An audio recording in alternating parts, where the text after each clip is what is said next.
Değerli izləyicilər, videonu bəyənib kanala abunə olun ki, hər kəs son xəbərlərdən anında məlumatlansın. Müharibə veteranlarına verilən müavinət artacaq.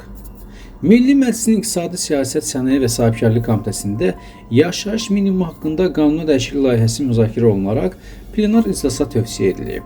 Dəyişikliklərə əsasən tibb və təhsil müəssisələri ilə yanaşı sosial sahəyə aid müəssisələrdə olan şəxslər üçün də yeni qida normaları təsdiq ediləcək.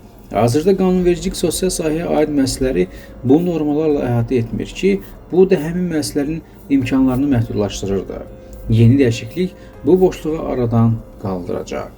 Bundan əlavə, sonuncu dəfə 11 il əvvəl təsdiqlənmiş minimum istehlak səbətinin bu il yenilənməsi gözlənilir. Bildirilir ki, bu səbət artan həyat xərclərini nəzərə ala bilər və bu da 285 manat olan yaşayış minimumunun artırılmasına zəmin yarada bilər.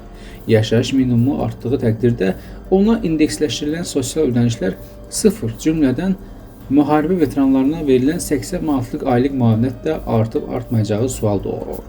Maraqlıdır, müharibə veteranlarına verilən 80 manat artacaqmı?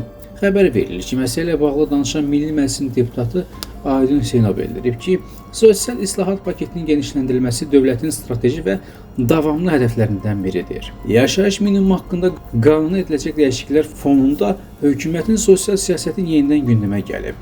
Dövlət büdcəmizin gəlirləri fonunda sosial zərflər formalaşır və bu istiqamətdə artımlar həyata keçirilir. Bu zərflər hazırlanarkən vətəndaşların sosial rifahının artırılmasına kompleks yanaşılır. Deputatın sözlərinə görə büdcə gəlirlərinin artması şəraitində sosial müdafiə tədbirləri daha da genişlənəcək. Bu isə təkcə əmək pensiyaları və müavinətləri deyil, həmçinin az təminatlı təbəqələrə, şəhid ailələrinə, müharibə veteranlarına və digər sosial qruplara göstərilən dəstəyi də əhatə edəcək.